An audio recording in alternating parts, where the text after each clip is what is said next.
Good afternoon. It's your guy Jimmy here in Chicago. Hope everybody's having a great weekend. And I hope you have time to check out some of the Final Four college basketball games going on. That game last night was one of the best games I've ever seen. You had Iowa beat UConn. Either team could have won that game.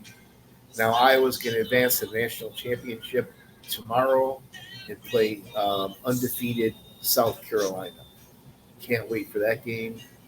And then coming up in a few hours, you got the men's Final Four. That'll start today with the final championship game on Monday. I'm going for Purdue. So I'm going for Iowa in the women's basketball and Purdue in the men's. Enter into your comments who you like, if you even care. But I never thought in my wildest dreams that I would ever be rooting for girls' college basketball. But some of these top teams, they could beat most of the fucking NBA teams. That's how good they are. And I also like they don't really call a lot of fouls, and the girls miss a lot of shots. And half of them are pretty cute, too. Easy on the eyes. But let's get into it. We're going to talk about just some of the Chicago outfit guys and associates that never cooperated. Never informed, never ratted, never snitched, never wore a fucking wire. Did their time like men, got out, and kept a low profile. Unlike a lot of the mob guys and associates in New York City or Philly, where half of them all became rats. And like the skinny says, as soon as they get handcuffs on them, they flip. But Chicago, very similar to Detroit, we didn't really have a lot of informants or rats. Now, we had some, probably half a dozen, but their cooperation and testimony and lies crippled what was left of the Chicago outfit. How do you like my little background drop there? We still, in my opinion, have probably one of the most amazing skylines in North America, if not the world, the Chicago skyline. And then behind me, that's an actual photo of inside of a courtroom at the Dirksen Federal Building. So just picture you or I sitting in the brown benches. Usually got family members there. You got federal marshals. You got the media. You got law students. And maybe one or two court buffs like myself. The right table is usually where the defendants are, surrounded by their dream team of lawyers. And then right behind them to the right is usually where the jury sits. Obviously, the judge is in the middle, and then to the far left is where the prosecution sits. So imagine sitting in those brown benches. Look how close you are to some of the defendants. So imagine, even if you're in the back of the courtroom, say they're in the fourth, fifth row, you're literally 20 feet away from a man like Sam Carlisi or Anthony the Hatch or Little Jimmy. So imagine being that close proximity to some of the major heavyweights in the Chicago outfit. Here we go. We're going to get into it, though. We're going to talk about this guy here. This is Mario Renown, Chicago outfit associate. Pretty much a criminal his entire life. First time I ever seen him, he took a pinch in the early 1990s. I seen him at the Gus Alex Trial. The government charged this crew, Lenny Patrick, with running a very violent extortion crew. This man here, Mario Renown, James Lavelli, and Nick Gio were going into car dealerships and restaurants and demanding hundreds of thousands of dollars and threatening violence. He got convicted in the Gus Alex trial, mostly based on his boss's Lenny Patrick's testimony. Lenny Patrick, you all know how I feel about that lowlife. He he actually wore a wire and testified against Gus Alex and the defendants. But Mario Renown went to jail, did his time like a man, never ratted, never cooperated, never flipped, got out. Then I seen him a second time on a real small case. They got him on a gun case. As we all know, a convicted felon can't be in possession of a firearm. He was at his girlfriend Kozo's house, and on the dresser stand near the bed, there was a gun. I think he has the protection, but you never know with a guy like Mario Renown. But he's now home, he's free, and hopefully he's behaving himself. There was a story years ago where he thought about cooperating because he was about to do a hit, and on the hit he saw Rudy Frado and another Chicago outfit associate parked in a car. It kind of spooked him, so he thought maybe Marcelo was trying to have him killed. But at the end of the day, he did not cooperate. I want to make that clear. This is a stand-up guy, did a lot of time for the Chicago outfit, and I hope, hopefully he's doing well. Now here we got a couple guys to talk about that never flipped, never cooperated. In the far back, you got Mikey Swek, right there from the Grand Avenue neighborhood, a gentleman that I had a chance to actually meet, smoke cigarettes, have lunch with, and bust balls a little bit. In front of him, you got Sly D. You can see how in great shape he was, how handsome he is with the stand. Then you got, I think that's Bobby Bellavia, and to the right, Harry Alleman. The other two gentlemen I don't know, but all four of these gentlemen, Chicago outfit, made men associates, never cooperated, never flipped, never even thought of ratting and testifying against their friends, did their time like men, and two of them are still alive today. Now here's another stand-up guy of the Chicago outfit, made men, Louis Tomatoes, Marino. According to two government rats, we'll start with blowjob BJ Jehoda. He testified that Louis Marino was one of the men in his kitchen that stood over a dying Hal Smith. As we all know, Hal Smith became an issue with the Rocky and Felice crew. He was refusing to pay, even though he was probably the largest bookie in the country, making millions. BJ Jehoda testified that he lured his best friend to a restaurant to get him drunk, to loosen him up. Then he invited him back to his house for more drinks. Hal Smith did not catch the play. BJ said, I'm going to go check the mail.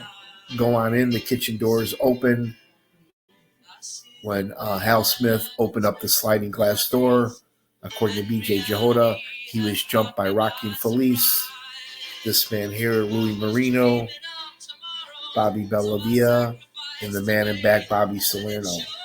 It was impossible for BJ Jehoda to see through the kitchen door into the kitchen, but that's what his testimony was. The jury believed him, and they convicted all the guys in Rocky's crew. But Louis accidentally left a cigar in his glasses that was found in the car, and that directly linked him to the crime. Also, according to Nick Calabrese testified that Louis Marino was one of the men that was present when Tony and Michael Spilatro were brutally beaten and stomped to death. But this guy did time like a man, came home out of prison, made millions in the rackets, and also through legal, legitimate businesses like the produce business, the S&P 500. His son had a seat at the stock exchange. But Louis Marino is a stand-up guy here, did his time like a man, never ratted, never rolled. They don't make too many men like this anymore. Now the same goes for Sly D. Sly D got pinched during the Good Ship Lollipop trial. That was against Rocky's entire crew rather than rat and roll. He did his time like a man, Spent a lot of time away from his family. Had some tragedies while he was locked up. But he's home now. He's legit. His mob days are behind him. He's now spending time with his family, friends, and grandchildren. I'll never forget, I just seen him last summer hanging out at the Taylor Street Fest, having a nice dinner. I go back a couple hours and Sly D was still there smoking a cigar. But here's another guy still alive today. God bless him and his family. Never ratted, never rolled. A stand-up guy for Chicago Outfit. Now here's a pretty vicious guy, Anthony the Hatch. He was part of the Melrose Park crew, kind of under Sam Carlisi. Pretty tough guy to control, a vicious enforcer, debt collector. He had issues with some of the mob bosses, and eventually they killed him. I talked about that in one of my prior stories. But I'll never forget seeing this man at the Sam Carlisi trial. That was the second major mob trial I went to in the early 1990s. Joe Lopez could not control this man in court. He was glaring, and I thought for sure he was going to attack James Lavelli, one of the government snitches. But this man here did his time like a man, came home, got back involved, and he wanted his action back. As we all know, when you go to jail, you lose a lot of your power, you lose a lot of your money, a lot of your action, but he wasn't accepting that. He wanted it back after he came home from jail. He never flipped. He never cooperated, and they ended up killing him. But again, he could have easily cooperated and flipped against Sam Carlisi, Jimmy Marcelo, but he stood trial, and as a result, he got clipped. Now here's the most stand-up guy you'll ever meet. Nobody's done more time in the Chicago Outfit than poor Jimmy Marcelo. I seen him twice. First time was at the Family Secrets trial. He sat next to Sam Carlisi every day. You could tell he was so loyal to him. He was Carlisi's right-hand man. And then years later, I remember how much he aged by being locked up all the years. I seen him at the Family Secrets trial. Nick Calabrese kind of flip-flopped, and basically his testimony put Jimmy away for life. But Jimmy Marcelo never ratted, never rolled, never cooperated. He finally gets home from the Sam Carlisi pinch, and just a few months later, he gets picked up again on the Spilotro murders. But here's a guy, he's still rotting away in jail today. He's no threat to society. He's not part of the Chicago Outfit anymore. Those days are long behind him. He needs to come home to his family. But this is James Marcelo. Actually seen him twice at two different trials. And I'll never forget that he told the judge that the only reason I'm standing in front of you today is because of my last name, meaning his last name ended in a vowel. Here's enough heavyweight in the Chicago Outfit, Frank Calabrese. As we all know, he was pretty much the main defendant at the Family Secret trial. Most of the evidence was against him. He had his own son, his own brother testifying against him. But the reason I'm bringing up Frank Calabrese today, never ratted, never rolled, never cooperated.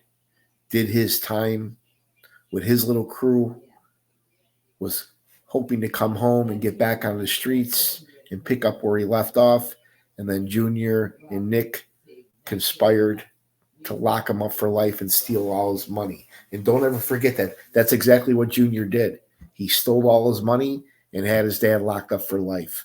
But Frank Calabrese, there's not too many men like this. They just don't have it in them to rat, roll, or snitch. They'd rather be dead or just go to jail. But a guy like this would have never have ratted, have never rolled. Stand-up guy to the end. Same thing, Joey Lombardo, cut from the same cloth. Guy like Joey Lombardo's never going to rat, never going to roll. He went away years ago for bribing a senator. Years ago, I think it was Howard Canyon, and some kind of trucking regulation. Pretty bogus case. Also part of the skimming case in Las Vegas where Angelo LaPetria, Jack Cerrone, the guys from Kansas City, and Joey Upa went down. He was part of that as well. Joey Lombardo comes home from prison, puts an article out in the Chicago Tribune, announces that he's no longer involved in organized crime. If anybody mentions his name and anything illegal, to call the FBI. So Joey pretty much tried to keep a low profile when he came home. I'll never forget seeing him at La Scarola, seeing this man ride his bike in the neighborhood. But back then I didn't really know who he was. I found out later, and then again I seen him at the Family Secrets trial. I'll never forget when Joey took the stand in his own defense. They don't call him the clown for nothing. He had the whole courtroom cracking up with his wisecracks and one-liners and jokes. But Joey Lombardo, when he came home from jail, according to Frank Calabrese and some of the evidence at the Family Secrets trial, Joey was kind of shelved. He kind of lost some of his power by being away so long. The new regime took over. Joey claimed that if he was alive, the Splotros would have never have gotten killed like that. But I'm not so sure about that. I think God himself couldn't have saved the Splotro brothers. But here's Joey Lombardo. God bless him and his family. A legend in the Chicago outfit. And Joey Lombardo, stand-up guy, did his time like a man, came home, and unfortunately he got pinched on the Danny Seifert murder. That murder happened back in 1974. Fast forward 2005, they charge him with it. Now here's enough tough kid here. You got Chicago office associate Nicholas Ferriola. Actually met Nicky at the Chicago Mercantile Exchange and the S&P pit years ago. Used to go nightclubbing with him. A lot of fun, tough kid. He never really liked it when people would come up to him and kiss his ass because who his father was. But Nicky, he got pinched. He was one of the defendants at the Family Secrets trial. I'll never forget when he got pinched in 2005. It was in all the newspapers, the Chicago Reader, the Red Eye, the Tribune, the Sun-Times. It was on every news media, Channel 2, Channel 5, Channel 7. This is actually the booking photo that day he got arrested. But he was running a couple $100,000 a month gambling operation for Frank Calabrese. Frank Calabrese was locked up in Milan, Michigan.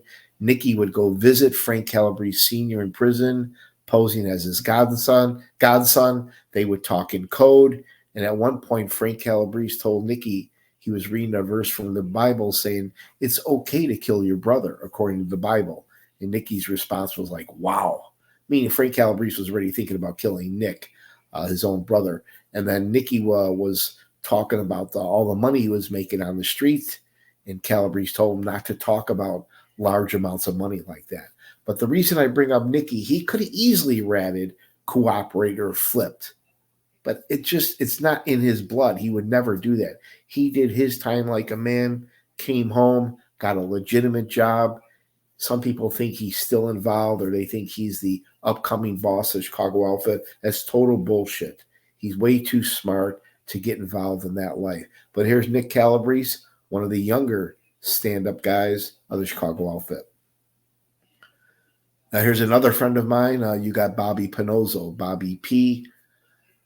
I always liked Bobby. I never had any problems with him. I met him in the Grand Avenue neighborhood, but I had no idea what he was up to, right? But when the indictment came down on the PK crew, I thought to myself, this poor guy's never going to see the light of day. However, all the other defendants are out.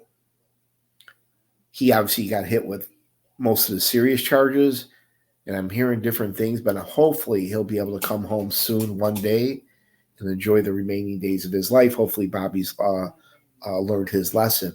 But Bobby P, I mean, he was charged with arson, right? Allegedly, they torched and firebombed the old restaurant, the bar. It's a great little neighborhood bar in Grand and Western called The Couch. One day I go by there and the place is torched. Sure enough, it was an insurance scam. Then they had the prostitution ring that I almost got involved in. I did a little story about that. I had no idea what was going on there. I went there, As soon as I met one of the girls that came out of the room, beautiful babe, I knew right away what was going on. It just blew my mind that they had a full-blown prostitution parlor going on right there in the neighborhood. But those two charges were the least charges they had in the PK crew. What the PK crew was doing, they were robbing drug dealers, gangbangers, stash houses, cops, judges' houses, owner of restaurants, people from the East Bank Club, wealthy people that went to the East Bank Club, they were robbing them. And that's pretty ballsy to rob a cop's house or a judge house or a stash house of a gang. But that's what they were doing. They would do anywhere from 4 to 6 scores a year. Bobby and his crew would pose as undercover policemen, raid the place, steal the drugs, steal the cash. And eventually, I don't want to mention his name, but one of the lowlifes in his crew got caught, him and his girlfriend, and they snitched. But very serious charges, state and federal, against this guy. But he could have easily flipped and cooperated, especially with who he knows on the street today. I mean, years ago, this guy, he did scores with Joey Lombardo. Joey Lombardo loved this guy. He used to call him Pinocchio. But Bobby P, I liked the guy, just didn't know, exactly what he was involved in. But let's talk about a stand-up guy. Never ratted, never rolled. Same with his partner, Paulie, a Chicago Outfit associate. He grew up with all the guys, Kozo, Marshall Cafone, Jimmy Kozo, high-ranking member of the C Notes, affiliated with them. I see him probably a couple times a month in the Smith Park neighborhood. Always a gentleman, always really cool. He seems like he's definitely a worker. Guys like to keep busy. But he got pinched in the PK crew. This wasn't his first time getting pinched. He's been pinched a few times. Did a couple stints in jail. Never once ratted on anybody in the Grand Avenue neighborhood or any of his associates. A stand-up guy. Hopefully, he won't get in any more trouble and he can enjoy the rest of his life. But this is Paulie K. You're looking at probably one of the best burglars, thieves in the country. Now here you got Mikey Sarno, large guy. They don't call him large for nothing. His trial is one of my favorite trials. They charge Mike Sarno, high-ranking outlaw motorcycle gang member Mark Polchman, father and son Anthony and Samuel Volpendenzo, Polish guy with arson, running a burglary crew, racketeering, illegal gambling, but large. Kind of like Paulie, has been in and out of prison, did a few stints, never once ratted. Mike Sarno never rolled, never cooperated. Came up under the tutelage of Bobby Salerno, and it's just in his DNA. It's just in his blood. He'd rather go to jail or get killed than cooperate. A strong man. He's in prison now trying to get out on compassionate release. He got convicted in that arson charge.